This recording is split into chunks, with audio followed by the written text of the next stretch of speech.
Je suis persuadé que si je vous interrogeais sur la biographie d'une personnalité américaine ou autre aujourd'hui, vous m'apporterez des éléments précis, telle une leçon minutieusement apprise. Si je vous parle d'un 50 Cent, un Eminem ou même un Diddy, j'aurais au moins plus d'1 million d'éléments à apporter. Mais si aujourd'hui je vous interrogeais sur une personnalité originaire et représentante de l'Afrique, silence radio. Le cerveau est en bug total.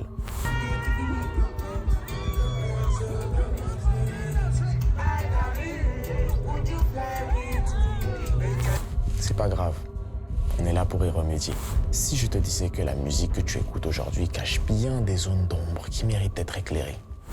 Le rythme dansant et transcendant que tu écoutes aujourd'hui, inconsciemment, a une histoire, mon ami. Et l'une de ces histoires est l'une de ces grands hommes.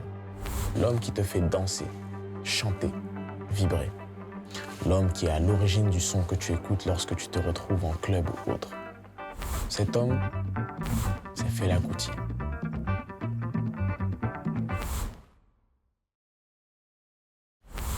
Pour situer tout ça, dirigeons-nous vers les rues de Abeokuta au Nigeria, en 1950. Le jeune Fela Kuti, de son vrai nom Fela Anikulapo Kuti, naît dans une famille pas comme les autres. Son père est pasteur, mais surtout sa mère est une militante engagée pour les droits des femmes.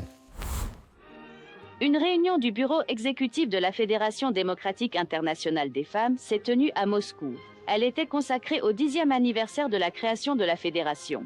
Lors de la réunion, la présidente de la fédération, Eugénie Cotton, France, les vice-présidentes Nina Popova, Union soviétique, Monica Felton, Angleterre, Ransom Kuti, Nigeria, ont pris la parole. Autant dire que dès le départ, Fela ne grandit pas dans le silence. Très tôt, il est plongé dans la musique. Mais c'est à Londres, dans les années 1960, qu'il va réellement se révéler. En 1958, il intègre le Trinity College of Music.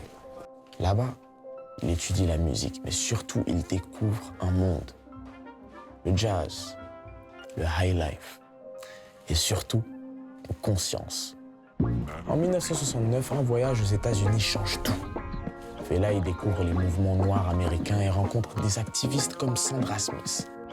C'est un tournant. À son retour au Nigeria au début des années 1970, quelque chose a changé. Fela ne veut plus juste faire de la musique. Il veut dire quelque chose. Et c'est là que naît un style unique. Un mélange explosif de rythmes africains, de jazz, de funk, inspiré de James Brown.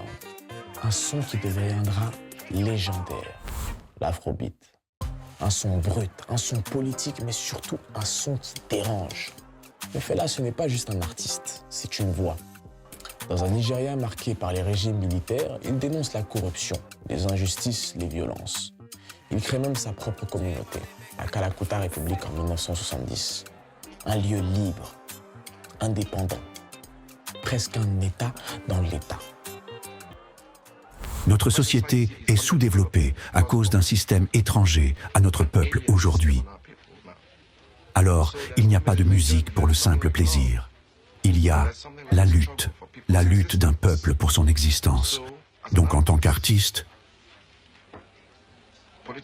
politiquement et artistiquement, tout ce qui constitue votre environnement, tout ce qui se passe autour de vous doit être représenté dans votre musique, dans vos arts. Quand j'observe les Africains aujourd'hui, quand je nous observe,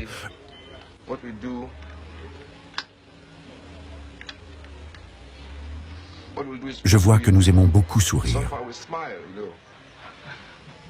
L'homme africain aime beaucoup sourire. Non, non. Peut-être que c'est parce que nous sommes de bonnes personnes. Mais vous voyez, nous ne devons pas sourire dans de mauvaises conditions. Nous ne devons pas, parce que cela mène à l'esclavage.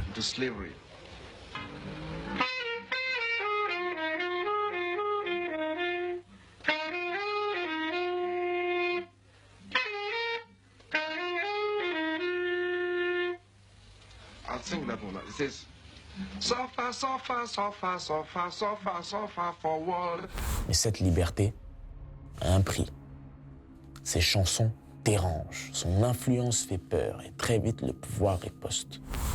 En 1977, Tout bascule après la sortie de son titre Zombie qui critique directement l'armée.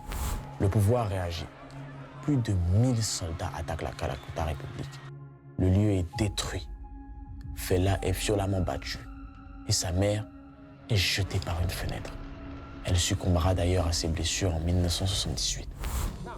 Maintenant, il n'y a eu personne dans toute la politique en Afrique. Seulement 2 personnes ont marché dans les rues pour suivre les gens, là où ils vont. Nkrumah et ma mère. De quoi parlez-vous?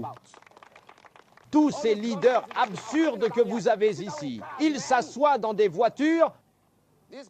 Ce gouvernement a jeté ma mère par la fenêtre, Madame Funmilayo Anikolapo Kuti, qui a versé son sang pour ce pays. Mais Fela ne se tait pas. Au contraire, il transforme la douleur en musique.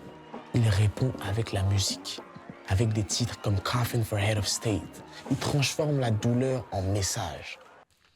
Fela Kuti meurt finalement le 2 août 1997. Mais son influence, elle, ne disparaît pas. Aujourd'hui, des artistes comme Burna Boy ou Wizkid font rayonner l'afrobeat dans le monde entier.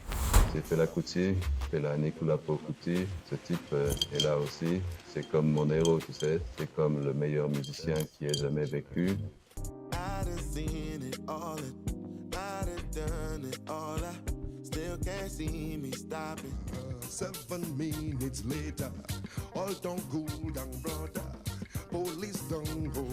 Mais derrière ce succès, il y a une origine. Alors la prochaine fois que tu danses sur un de ces morceaux, rappelle-toi de ce que tu écoutes. Ce n'est pas juste de la musique. C'est l'écho d'un peuple. C'est l'histoire d'un continent. Un continent qu'on t'a appris à ignorer, mais qui n'a jamais cessé de créer. Parce qu'un peuple sans mémoire est un peuple qu'on efface. Et cette mémoire, elle vit encore, dans chaque note, dans chaque rythme.